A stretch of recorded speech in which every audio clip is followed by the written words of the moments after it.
우리가 오늘부터 이 수요 예배 시간에 십계명에 대해서 한번 살펴보려고 합니다. 오늘은 십계명 그 처음으로 이 십계명을 우리에게 주신 이유에 대해서 한번 나눠보고자 합니다. 우리가 십계명 하면 무엇을 먼저 떠올립니까? 하라, 또 하지 말라와 같은 그런 명령을 떠올리기도 합니다. 그래서 우리가 느끼기에 이 십계명은 하나님이 주신 엄격한 규칙이나 또한 의무 같은 것으로 생각하기 쉽습니다. 또 어떤 사람들은 이 십계명을 구약 시대에 또 이스라엘 백성에게 주신 것이기 때문에 오늘날 우리와 큰 상관이 있을까 하는 그런 생각을 하기도 하죠. 그러나 예수님께서는 마태복음 5장에 이렇게 말씀하셨습니다. 내가 율법이나 선지자를 폐하러 온 줄 생각하지 말라. 폐하러 온 것이 아니요 완전하게 하려 함이라 라고 말씀하시며 그 예수님이 오셨다고 이 율법을 폐하고 등한시 여기는 그런 일들을 경계하셨습니다. 예수님께서는 율법을 폐하지 않으셨습니다. 오히려 예수님께서는 그 율법의 참된 의미를 본인을 통하여 드러내시고 완전하게 또한 성취하셨습니다. 그러므로 십계명은 오늘 우리에게도 여전히 중요한 하나님의 말씀임을 우리는 잊지 말아야 합니다. 오늘날 사람들은 옳고 그름을 따지기를 좋아합니다. 그리고 이 옳고 그름을 결정할 때에 하나님의 말씀보다 자신의 감정이나 또한 여러 가지 경험, 환경 이런 것들에 따라 판단하고 결정합니다. 특별히 오늘 시대는 네가 좋으면 괜찮다라는 이런 포용적인 견해들이 많죠. 그리고 다른 사람에게 피해주지 않으면 괜찮다라는 이런 생각도 많습니다. 또한 시대가 변했으니 오늘날 우리가 판단하는 그 판단의 기준도 달라져야 한다라고 이렇게 이야기하기도 합니다. 이처럼 사람의 생각과 또 시대와 이런 기준들은 아주 변합니다. 계속해서 변합니다. 그러나 이 변하는 세상 가운데서 우리는 변하지 않으시는 하나님의 말씀을 우리의 기준으로 삼아야 합니다. 그래서 성경은 우리의 신앙과 우리의 삶의 기준이 된다라고 성경은 말했죠. 시대가 아무리 변해도 우리는 변하지 않는 기준, 하나님의 말씀을 중심으로 살아가야 한다라는 것이죠. 그런 의미에서 오늘 십계명은 우리에게 그런 지침을 주기에 아주 유익한 것이기도 합니다.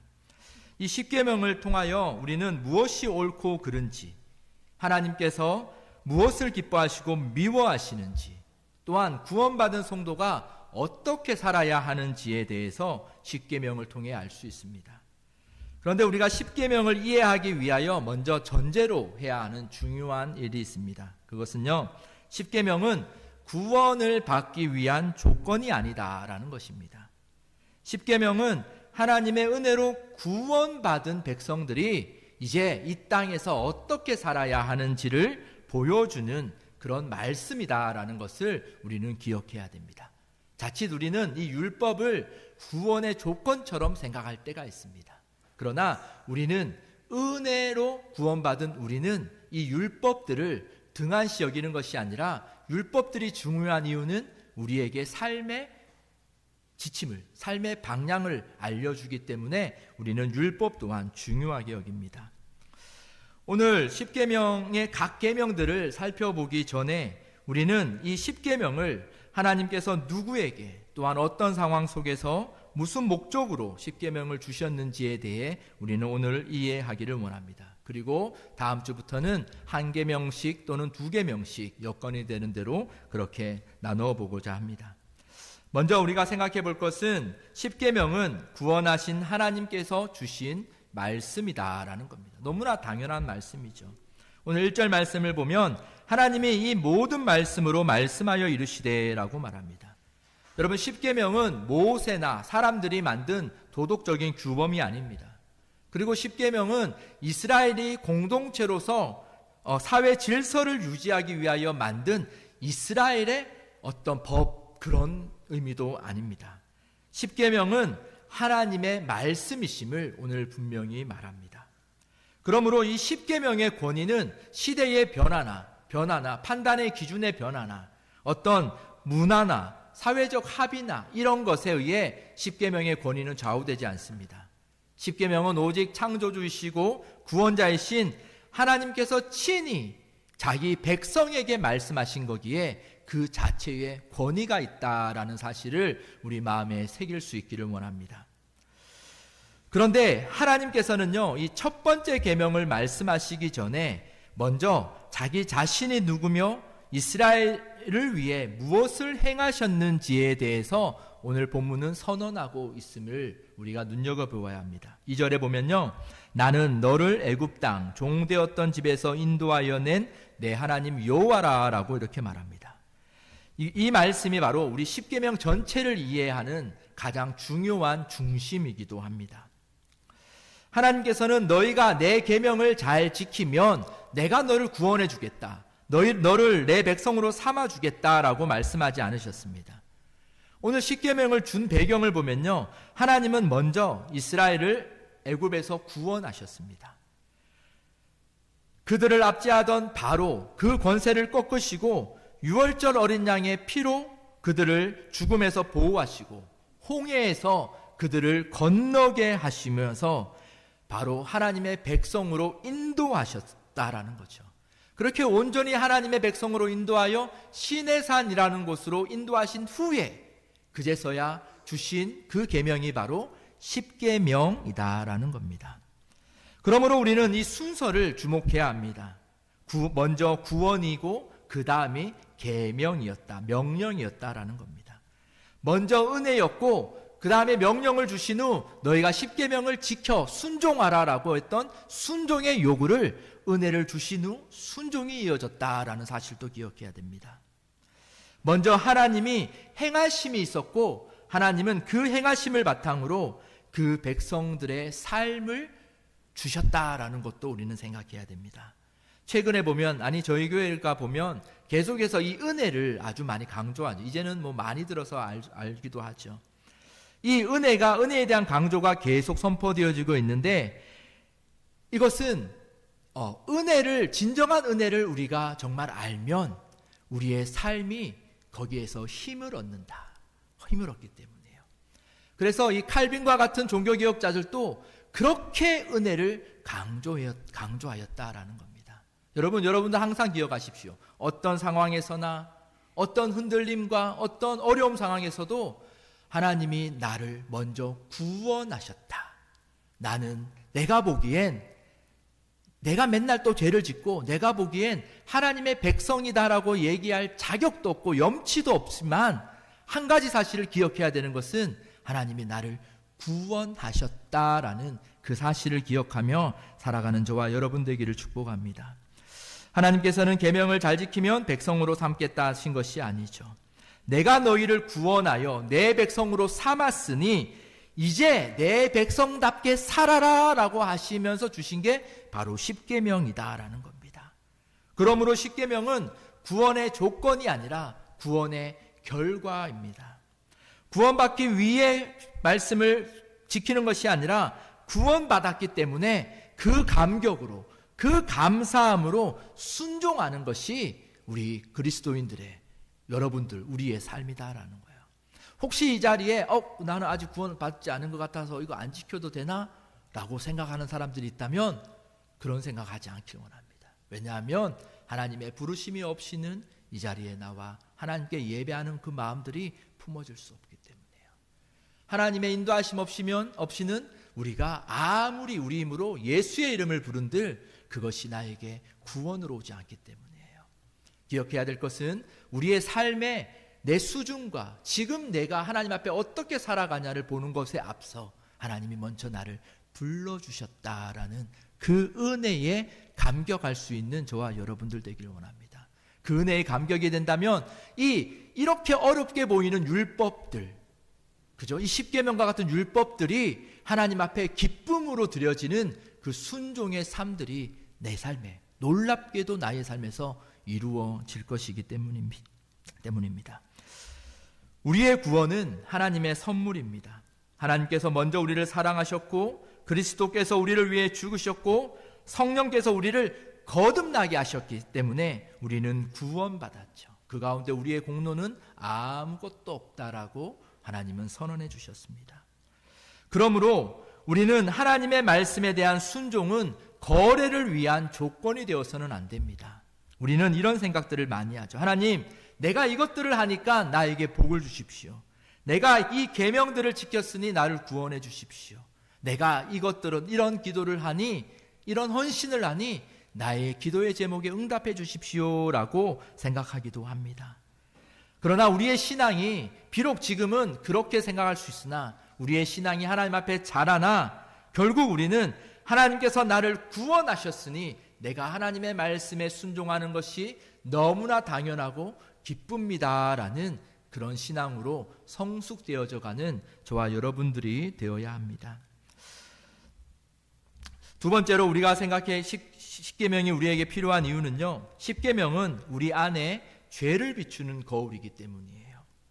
그렇다면 하나님께서는 왜 구원받은 백성에게 십계명을 주셨을까? 그 중요한 이유 가운데 하나는 이 십계명, 하나님의 말씀을 통하여 하나님의 거룩하심을 보여주고 그 거룩함 앞에서 우리의 죄를 깨닫게 하기 위함이에요. 하나님의 거룩함을 알게 되면, 제가 은혜를 강조하는 이유 중에 하나가 하나님의 은혜를 알고 진짜 하나님에 대해서 알게 되면 그 하나님의 거룩함, 그 영광에 반사되어 나의 허물이 진정으로 보인다라는 거예요.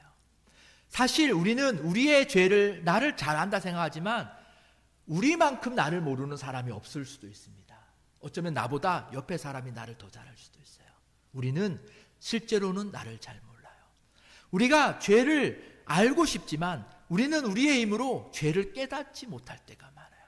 그래서 여러분, 때로는 하나님이 여러분들에게 죄를 깨닫게 하실 때가 있다면 그것을 부담스럽게 받지 마시고 그것을 감사함으로 받으셔야 돼요. 왜? 죄는 아무나 깨닫지 못하는 거예요. 하나님의 선물이기 때문이에요. 이 십계명은 우리의 죄를 더 분명하게 깨닫게 합니다. 하나님의 거룩하심을 알려주기 때문이에요. 우리는 다른 사람과 자신을 비교할 때 나는 꽤 괜찮은 사람이다 라고 생각하며 나의 죄성을 소홀히 여길 때가 있습니다. 나는 남들보다 정직하게 살았다, 나는 남한테 피해 주지 않았다 라고 생각해요. 나는 다른 사람들보다 큰 죄를 짓지 않았다 라고 그렇게 이야기하기도 합니다. 그러나 십계명은요, 우리의 이 행동만을 비추지 않습니다. 십계명이 우리의 죄를 깊이 깨닫게 하는 이유 중에 하나가 행동만을 깨닫게 하는 것이 아니라 십계명은 우리의 마음속에 있는 그 마음의 동기와 그 욕망까지 비춰주기 때문이에요. 우리 안에 그 더럽고 추악한 죄성들을 우리는 깨달을 수 없는데 무엇이 깨닫게 하냐? 하나님의 말씀이, 그 율법이 은혜를 깨닫고 내가 하나님의 말씀대로 살기를 원하지만 실제의 나의 삶에서 내가 하나님의 말씀대로 살길 원하지만 그렇게 살지 못하고 매번 넘어지는 나를 보면서 우리는 절망하는 것이 아니라 나의 그 깊은 죄성을 깨닫고 그것을 가지고 하나님 앞에 나아갈 때에 하나님이 우리에게 은혜를 비추어 우리가 그 죄를 이기게 하시고 이 땅에서 하나님의 자녀답게 살도록 하는 힘까지 하나님이 주신다라는 겁니다. 그래서 로마서 3장에 보면 율법으로는 죄를 깨달음이라고 바울은 말합니다. 이처럼 십계명은 우리의 마음을 비추는 거울과 같습니다. 여러분, 근데 이 거울을 보았다고요 여러분한테 묻어있는 더러움이 씻겨지진 않습니다. 그렇죠? 거울을 보았다고 더러운 게 씻겨지진 않아요. 거울은 우리 안에 우리에게 무엇이 묻어있는지를 보여줄 뿐이죠. 마찬가지로 이 율법이 우리의 죄를 깨닫게 한다고 이 율법을 지키면서 우리가 구원을 받을 수 있다라고는 생각하시면 안 됩니다. 우리 안에 어떠한 죄인지는 분명하게 보여주지만 그 율법으로는 구원을 받을 수 없다라는 것을 우리는 잊지 말아야 합니다. 그렇기에 이 십계명을 진지하게 대하면 자신의 의를 자랑할 사람이 한 사람도 없을 것입니다. 십계명을 진지하게 알수록 우리는 우리가 죄인인 것을 암과 동시에 하나님이 우리에게 베푸신 그 구원이 얼마나 큰 은혜인지 더 깊은 하나님의 사랑과 그 은혜를 알려주는 수단으로 율법, 이 십계명은 우리에게 유익하다라는 겁니다. 그리고 세 번째로 이 십계명이 중요한 이유는요, 십계명은 구원받은 백성이 살아갈 길을 보여주기 때문이에요. 십계명이 우리의 죄를 드러내고 그리스도께 인도한다면 이 구원받은 이후에는 더 이상 십계명이 필요 없는 것입니까? 그렇지 않습니다. 십계명은 이 구원받은 하나님의 백성이 어떻게 살아야 하는지를 보여주는 길입니다. 하나님께서는 이스라엘을 애굽에서 건져내셨지만 그들이 애굽의 방식대로 계속 살아가는 것을 그냥 두시지 않았습니다. 그들은 몸으로는 애굽에서 나와 있지만 오랜 시간 태어나면서부터 애굽에서 자랐기 때문에 그들은 모든 습관과 행동과 사고방식과 가치관은 여전히 애굽의 것에 갇혀 있지만 하나님은 그들을 구원하신 후 그들이 더 이상 애굽의 습관처럼 사는 것이 아니라 하나님의 정체성을 가지고 살도록 하시기 위해 주신 말씀이 바로 십계명이다라는 겁니다. 그래서 하나님은 이스라엘 백성들에게 이렇게 말씀하십니다. 너희는 더 이상 바로의 종이 아니다. 너희는 이제 내 백성이다. 그러므로 애굽의 방식이 아니라 이제껏 너희가 살아온 그런 세상의 방식이 아니라 이제부터는 나의 말씀에 따라 살아라 라고 말해요. 그 말씀에 따라 살아갈 때 너는 나의 백성이 되고 나는 너희의 보호자가 되겠다라고 약속해 주신 그 약속에 있는 말씀이 바로 십계명입니다. 우리도 마찬가지입니다. 예수 그리스도께서는 우리를 죄의 형벌에서 구원하셨을 뿐 아니라 이 죄의 지배에서도 벗어나게 하셨습니다.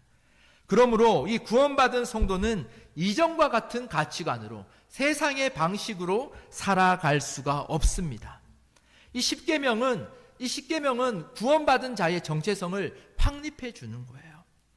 그런데 우리는 이런 질문을 할 수도 있습니다. 죄인인 우리가 어떻게 십계명을 지킬 수 있습니까? 이 율법을 우리가 어떻게 지킬 수 있습니까? 라고 질문할 수도 있습니다. 우리의 의지와 노력으로는 할 수 없죠. 그래서 하나님은 예수 그리스도를 통하여 우리를 용서하실 뿐, 그렇죠? 회개로 용서하시는 은혜를 주셨을 뿐만 아니라 성령을 우리 안에 내주하게 하셨습니다. 그리고 그 성령을 통하여 우리는 하나님의 말씀에 순종할 수 있는 그 권세를 우리에게 주셨습니다. 우리가 지난 시간까지 나눈 에스겔서 36장 말씀을 보면요, 이런 말씀이 있습니다. 또 내 영을 너희 속에 두어 너희로 내 율례를 행하게 하리니 너희가 내 규례를 지켜 행할지라.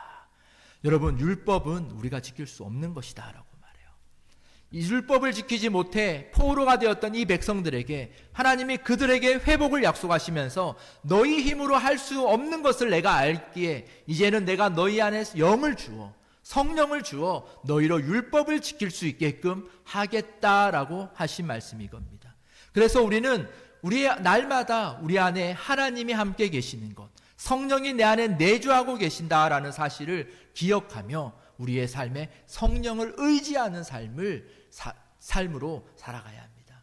내 힘으로 뭔가를 하려는 그런 생각들을 멈추고 신앙생활뿐만 아니라 여러분들의 삶의 모든 것에 내 힘이 아니라 먼저 내 안에 계신 그 약속의 성령님에게 내 모든 것들을 의지하고 의탁하는 그런 신앙의 겸손함을 우리는 끊임없이 갈망하고 갈구해야 합니다. 여러분, 우리가 하나님의 말씀에 순종하는 것은요, 성령께서 주시는 그 마음, 즉 하나님을 사랑하는 그 마음으로만 우리는 순종할 수 있음을 기억하십시오. 그리고 순종은 결국 우리의 믿음을 자라게 하고 열매 맺게 한다라는 사실도 우리는 잊지 말아야 합니다. 계명을 지키는 것은 단순한 의무의 문제가 아니라 사랑의 문제입니다. 하나님을 사랑하기 때문에 우리는 다른 신을 섬기지 않는 것이에요. 다른 신을 섬기지 않으면 하나님께 사랑을 받는다라는 것이 아니라 하나님을 사랑하기 때문에 우리는 다른 신을 섬기지 않는 것이고, 하나님을 사랑하기 때문에 하나님의 이름을 망령되이 일컫지 않는 것이고, 하나님을 사랑하기 때문에 내 이웃을 품고 사랑하는 것이 되어야 합니다. 여러분, 예수님께서는 모든 율법을 두 가지로 요약하셨습니다. 첫째는 마음과 목숨과 뜻을 다하여 하나님을 사랑하는 것. 둘째는 이웃을 자기 자신과 같이 사랑하는 것입니다. 예수님이 말씀하신 이 계명은 바로 십계명의 목적과 그 이유와 같습니다. 십계명의 첫 번째 돌파는 하나님을 어떻게 사랑해야 되는지를 우리에게 알려줍니다. 그리고 두 번째 돌파는 이웃을 어떻게 사랑해야 되는지도 보여줍니다. 이 십계명은 하나님의 마음을 모두 우리에게 알려주는 아주 거룩한 하나님의 명령이기도 합니다. 사랑하는 여러분, 우리는 이제 매주 십계명을 살펴볼 것입니다. 이것이 단순히 지식이나 배우면서 외우는 것에 그치지 않기를 원합니다. 매주 한 계명의 말씀 앞에 나 자신을 한번 세워보는 시간들이 되기를 원합니다. 이 계명을 통하여 하나님께서 어떤 분이신지를 보여주시는가? 이 말씀을 통하여 하나님 내 안에 있는 그 죄악과 내 안에 있는 본성은 무엇인가를 발견되게 하고, 하나님께서 이 말씀을 통하여 예수 그리스도께서 이 계명을 어떻게 완성하셨는지도 우리는 생각해보는 그런 시간들 되길 원합니다. 십계명은 우리 신앙이 아주 기초적인 것입니다. 여러분들에게 우리가 기초를 몰라 기초를 다시 세우는 것이 아니라, 이 십계명과 같은 경우는 오늘날처럼 너무나 혼란스러운 이런 시대 가운데 우리에게 아주 중요한 말씀이기에 우리가 이 기초적이지만 중요한 말씀을 붙들고 다시 씨름하며 우리가 나아가는 그런 복된 성도들 되기를 원합니다. 앞으로 십계명을 말씀을 하나씩 배워갈 때마다 우리는 그 말씀을 통하여 하나님의 음성을 듣고 하나님께 순종하는 삶이 무엇인지를 더 구체적으로 알아가는 저와 여러분들 되기를 원합니다. 그렇게 우리가 한 주간 하나님의 말씀을 기대하는 마음으로, 또 한 주간 기도하는 마음으로 그 십계명을 준비하는 저와 여러분들 되기를 축복합니다. 기도하겠습니다. 구원의 하나님 아버지, 우리가 주님의 말씀을 지켜 구원받는 것이 아니라 아무 공로 없는 우리를 먼저 사랑하셔서 우리를 구원해 주셨음을 감사합니다. 우리가 배울 이 십계명 말씀을 통하여 먼저 하나님의 거룩하심을 알게 하시고, 그리고 우리 안에 숨겨진 우리의 본성과 죄를 발견하게 하시고, 또한 이 십계명을 통하여 우리 자신의 의를 자랑하지 않게 하시고, 모든 죄를 담당하신 예수 그리스도의 은혜를 더욱 깊이 깨닫고 붙드는 우리 교회 모든 성도들 되게 하여 주옵소서. 계명을 무거운 짐으로 여기지 않게 하시고 우리 구원받은 백성에게 주시는 생명의 길로 받아들이게 하옵소서.